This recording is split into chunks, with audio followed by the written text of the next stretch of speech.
Hey there, I'm Terry Runyan, visual artist and creative encourager. I thought I'd jump in here today because I was feeling like kind of inspired, but yet distracted. So there's no time like the present, either with a video or with your art.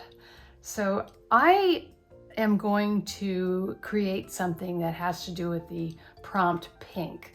And that's the prompt for today at the Daily Creating Group. So yeah, I am going to show you what I'm going to create right now. It's a piece I created in the past, and I just thought I'd have fun sort of following this piece as inspiration, but not following it to the point where I'll be upset if it goes a different direction. It's actually just like over there with my eye on it and sort of interested in it, but at the same time I know the way it is with artwork, at least the way I do it. There's all kinds of things that come up during the process, and I'll be talking about those.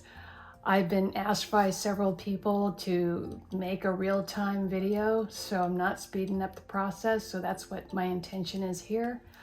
I'm going to be using fluid 100% cotton watercolor paper. I will have links to all the products I'm using in the description below. It's 8x8. You might want to use a different size. I also have a, 9x12. So yeah, it comes in all kinds of sizes, and any size that you enjoy is great. It is actually glued on both sides, at the top and the bottom. So when you use it, it's not going to buckle as much. Another thing you can do if you don't have a block, which is what this is called, you can take your piece of paper down to a surface so that it doesn't warp when you wet it. This piece of work that I'm looking at right now is something I did quite a while ago, so I don't really even remember totally how I did it. I think there's a lot of wet on wet in this piece, so I'm gonna start with some wet paper and see where it takes me. And working wet on wet for me is a very out of control process. It's not something I do often enough to be able to kind of know how those accidents are going to happen, but it keeps me on my toes. It's working with timing a little bit because you want to catch it at the right time. If you have too much water that's still puddling on your paper, you're going to end up with everything running everywhere. If there's not enough water, you'll get a dry edge approach. So maybe all this will make sense as we go here. I also want to say that if you know me or have seen any others of my videos, that I have a lot of inner critic stuff coming up when I'm working, and I will talk about those as they happen. I also say whoops a lot, or oops, either one, and that happens quite often as well because things easily get to a point where I'm on the edge of I just don't even know what's going on. So, or I'll think I'm going in a direction that's a mistake. And usually I just see those and they become entertaining because we all make mistakes in our art. And some of my worst mistakes have been my best mistakes because they turn into something completely different. So if you can look at those little baubles in your process as an opportunity rather than something that's just ruined your work, that'll really help. Also realize that we're just playing here, and this is not anything to do with us. This is not a representation of our worth or how valuable we are as a person. This is just us experimenting, and we're taking cues in the moment, being mindful in the moment of where the painting is kind of taking us. So even though I'm starting with something off to the side here that I'm sort of looking at as my starting point, I really don't know how this is going to turn out. And knowing me and the way my process works, it won't turn out anything close to what I think it might. All I know is I want to add pink into this composition. So let's go ahead and get started. So I've got this spot I mark on my table here below my camera, and I use it to place this in so that I keep my camera at least sort of centered in the art in case you're ever interested in making your own videos. The next thing I'm going to do is I use one of these big flat brushes Mine is usually covered with cat hair, which is unfortunate because then you got to kind of try to figure out how to get that hair out of there. And I'll also use a spray bottle. I'm going to start with a spray bottle and just give this paper a little spray. I'm going to dip in water just to put a bit of water on the brush, and I'll go ahead and get started.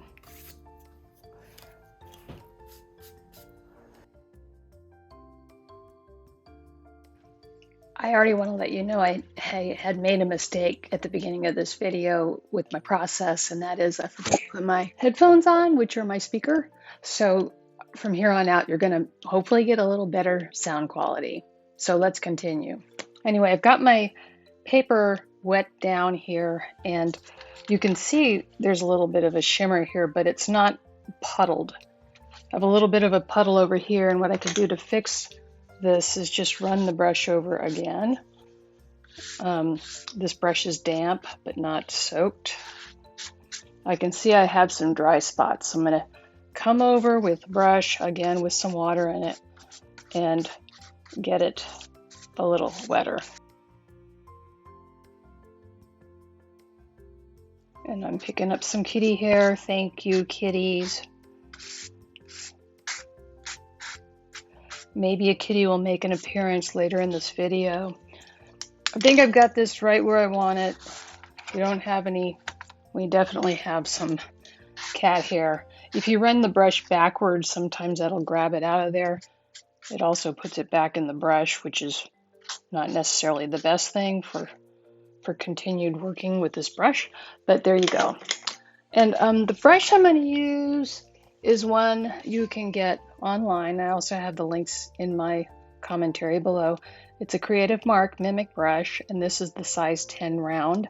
I also have a larger brush, and it's a 14, and they come in a set, so they're pretty awesome.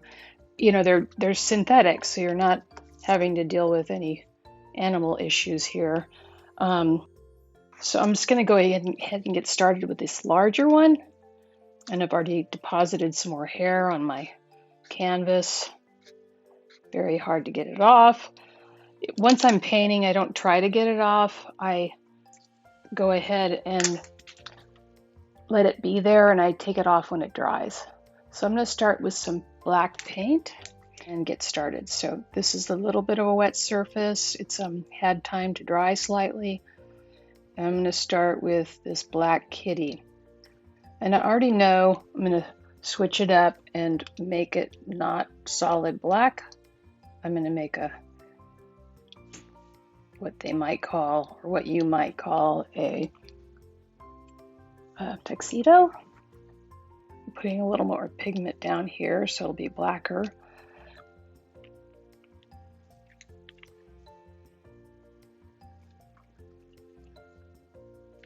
I actually want this cat a little bit wider, so there. I'm going to go right off the page, and you can see down here that the surface is dried a bit, and that's okay.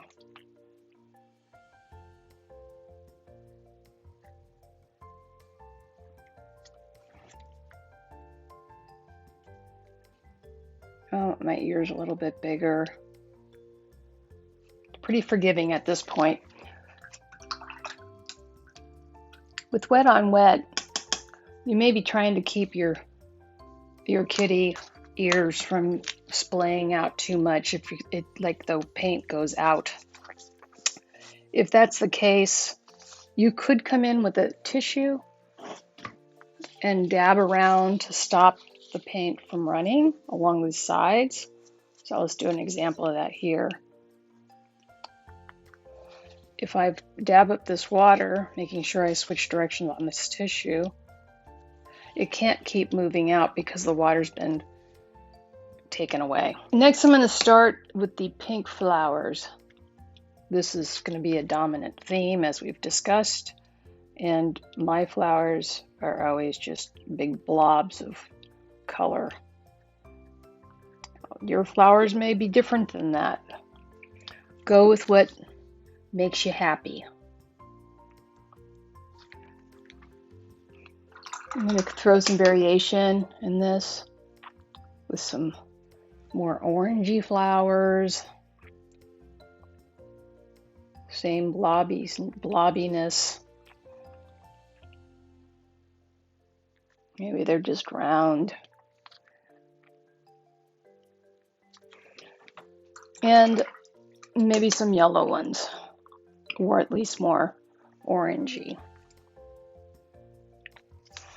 And I'm doing the best I can with doing size variations, so we're not ending up with all the exact same shapes.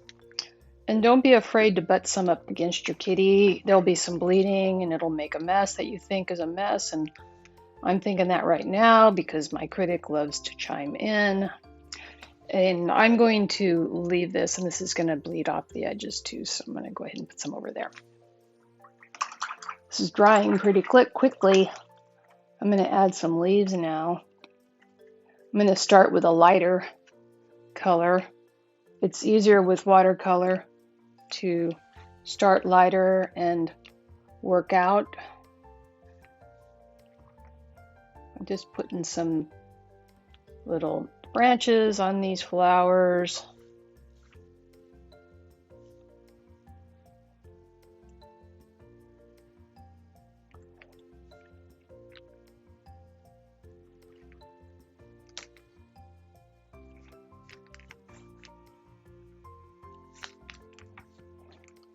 And a few extra branches here and there. Start with some leaves.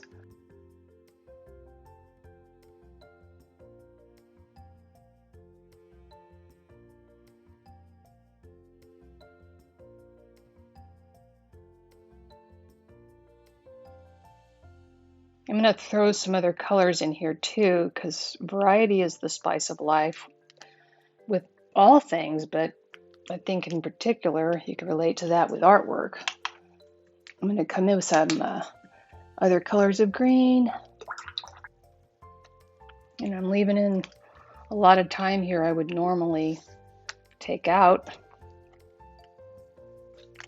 where I'm going to mix paint and all that sort of thing. So you get to see it now without all the time-lapse stuff.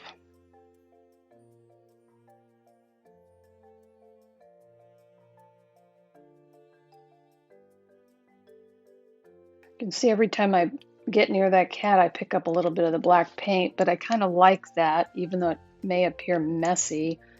I kind of love the things that happen when I'm thinking something else will happen.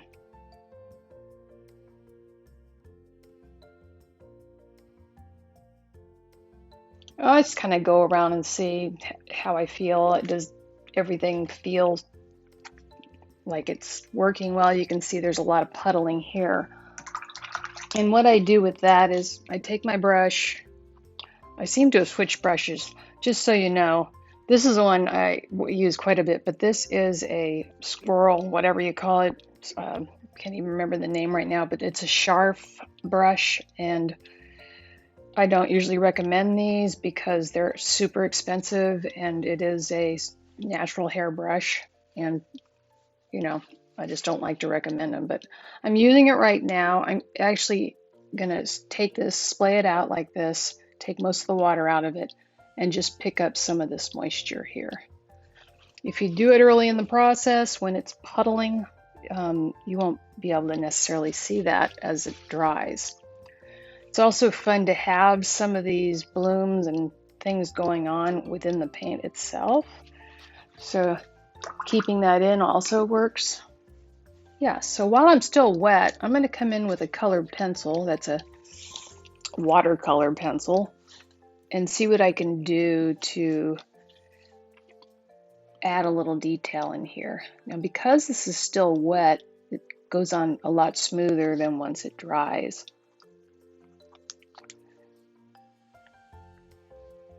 I'm just mixing up the shapes I'm doing here. This is a carmine red Prismacolor watercolor pencil. And I've found that for me, these are the kinds that seem to work the best as far as getting the best color results. Right now I'm going to come in with some more watercolor pencil, maybe a little darker shade of red, and play with some of these shapes that are here that are still a little wet.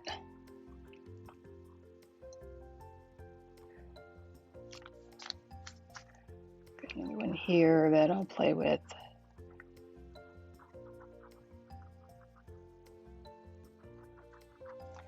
Perfection is not the goal, and I'm making a lot of quirkiness with this, which to me adds to the charm. Doesn't mean I don't have something to say about it in my head. I do, but I just keep moving along. Let's see, what else do I want to do before I move ahead? Maybe bring in some green. Some green in those leaves. I've got oh, by the way, that red was a poppy red Prismacolor pencil. This one is an olive green Prismacolor pencil. And I'm going to just add a few details to some of these leaves. Not all of them, just a few.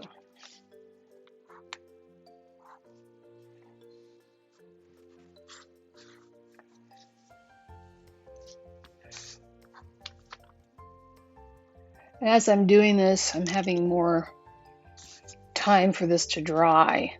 But right now I feel like I want to start on some things that are going to require the painting to be dry. So I'm going to use the old trusty hair dryer and give this a shot.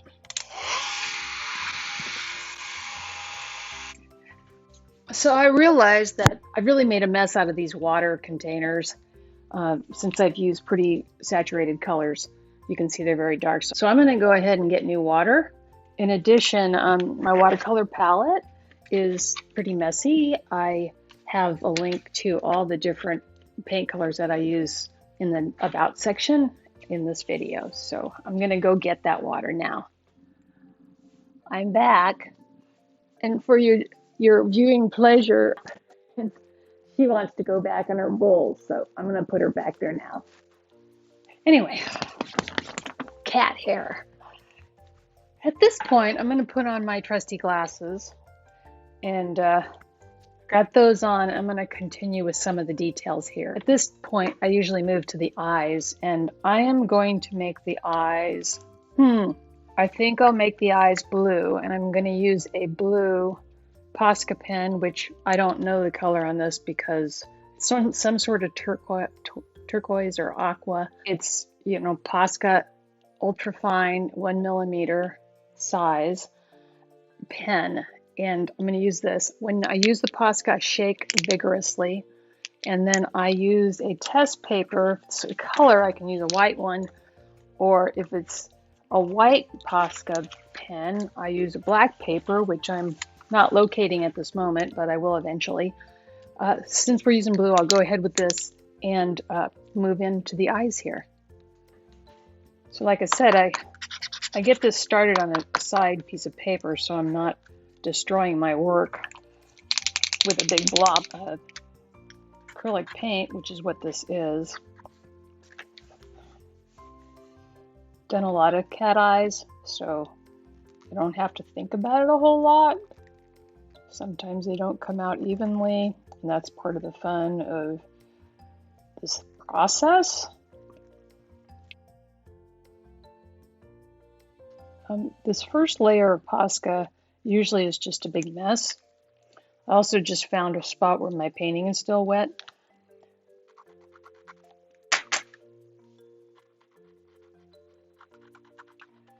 It's covering the watercolor. Because it's wet, it's picking up the black underneath. So that's what's happening with this first go at this Posca pen. So I'll let that dry and come back in with some more to get it more opaque. And I'm getting the black watercolor out of my pen right now, so there's that. In order to kind of make this feel like it's not a foreign color in this composition, I'm going to add a little bit of blue here and there within this composition to spread the blue joy around.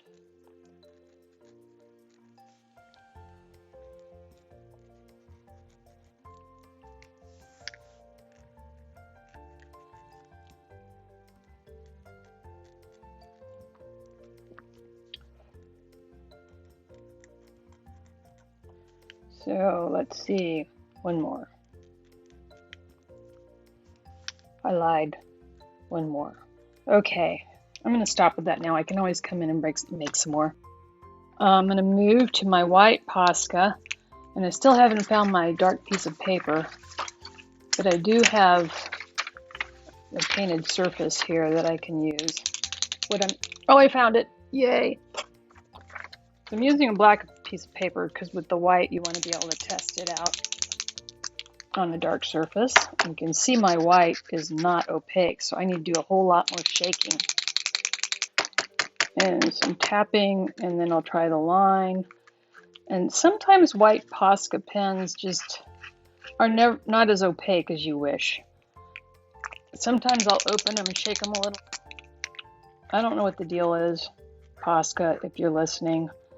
These are just not coming out opaque. Very strange. So, more shaking.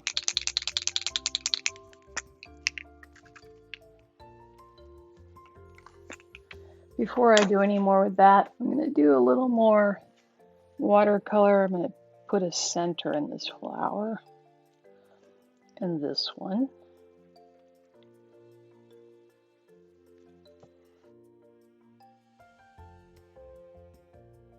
Add a few little flowers around the paintbrush. Not necessary if you don't want to do that. I'm just doing it because why not? Now because of that, I got to dry a little bit more. I don't want to run my finger, arm, hand, self through this paint.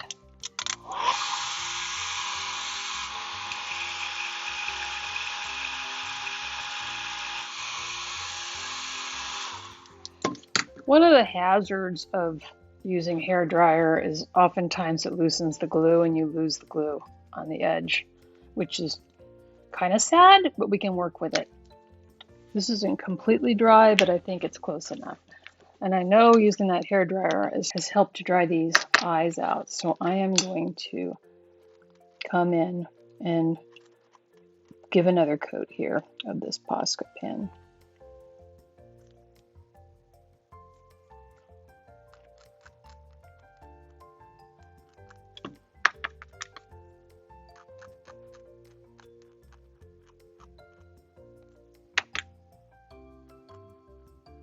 When I'm filling in that, you see I just made a mistake. Oh well, I can make the eye bigger or just know I'm going to come in and do something with that later. And I'm going to find pink pencil that I want to use. Not dark enough, so I'm going to grab a different one.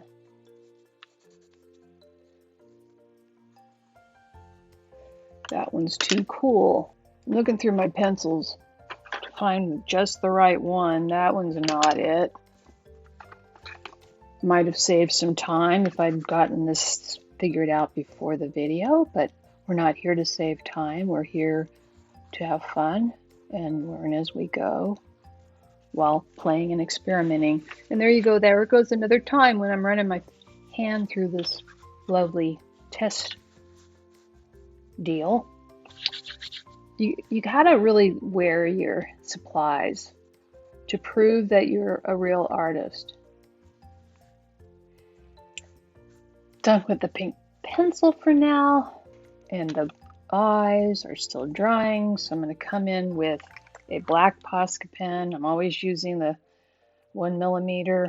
This one has English on it. It says black, so I know it's black. This one is white. It's English, so I know it's white. Anyway, not so much on this one. This is Japanese. And if anybody out there who's Japanese is watching this, feel free to leave a comment on what color that is. get my black ready and start with the rest of the features. On a big cat like this, I could use this Posca pen, which is a little fatter than my other pens that I use to do these. Well, that just came out nice and thin line, so yay. Give it some whiskers.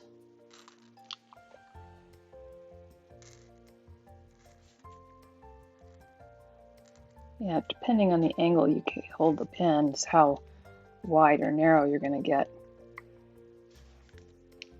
I'm going to use a light colored pencil to make the details in the ears.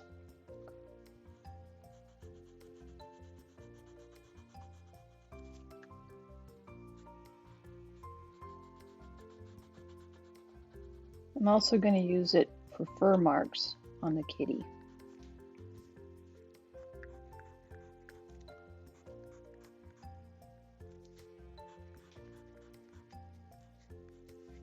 Needs to be sharpened. I'm trying to make do. Sharpening is a good idea.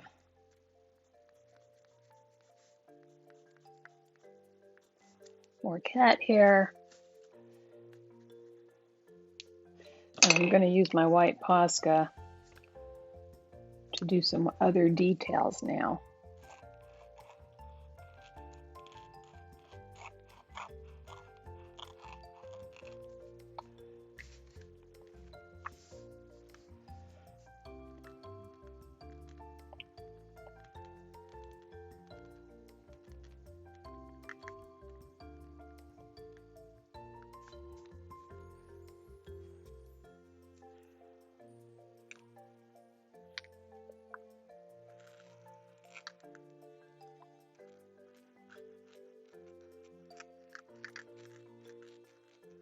A little splattering going on with this Posca pen. All part of the joy of creating.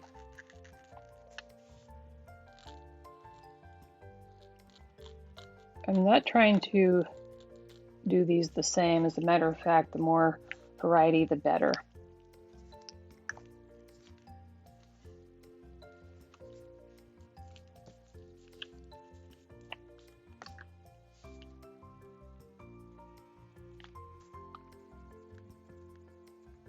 Sometimes repeating some things is a good way to, I don't know how I ended up at this pencil, but there you go.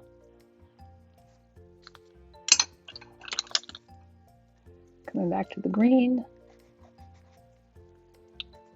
I wanted to give a little more definition to these yellow flowers.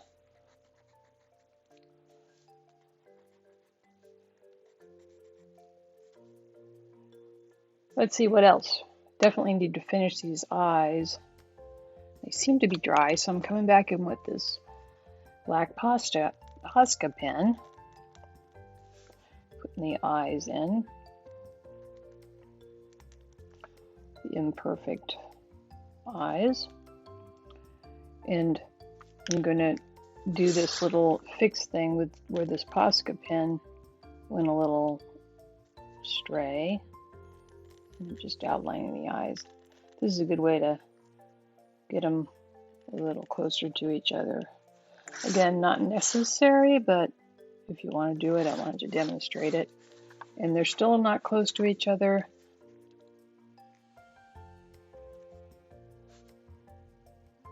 As far as looking like the same.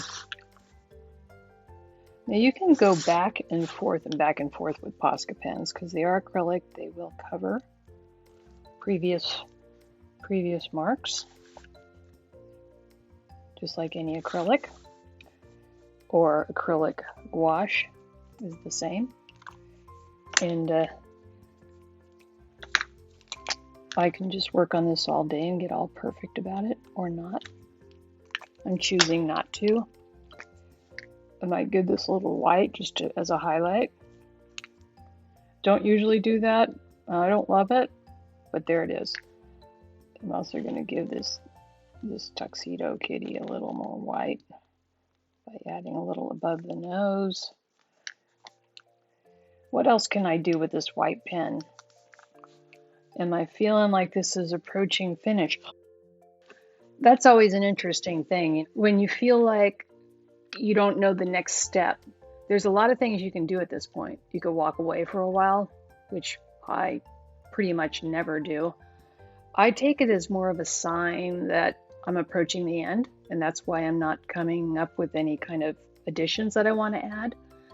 And sometimes this happens pretty quickly, and I don't have to sit there for very long to realize, yeah, I think it is done. Oh, I know what I haven't done yet. I haven't signed it.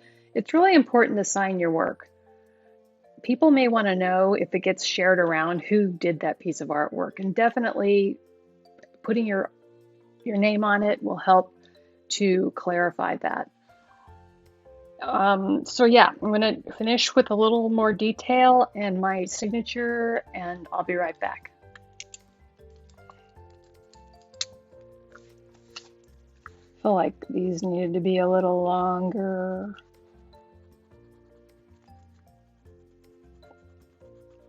Don't ask me why. What else was I going to do with this? Nothing. I'm going to come in with a Statler permanent pen and sign the work. Finding a place to sign is always a fun challenge. I'm going to put mine right here. I just used my last name, but you'll find out for yourself what's the best move for you. Anything else I want to have happen here? Just giving myself a moment to see if there's anything else that needs to happen. And I think I'm good. I'm looking at my original piece, and I had given the background some color in this one, which is really nice. I also like it on the white, so I think I'm going to leave it as it is and call it done.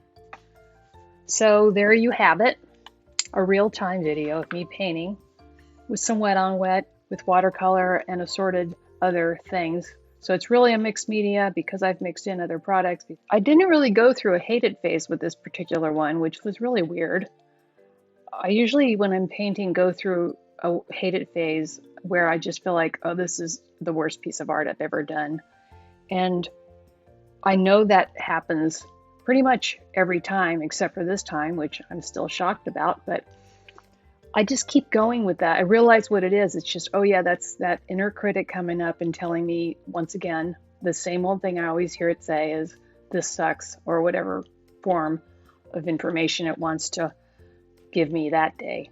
But I know it all is classified under this hate it phase, and I can just keep going and everything will be fine. Even if I don't think it's my best piece in the future, or even now, I know it's just one piece of artwork I'm doing in a vast slew of creativity that is in and with us always and always expressing. So sit down and just play with this. Tag me at Terry Runyan if you share it to social media, and I'd love to see what you're working on. So thanks so much for watching, and have a great day.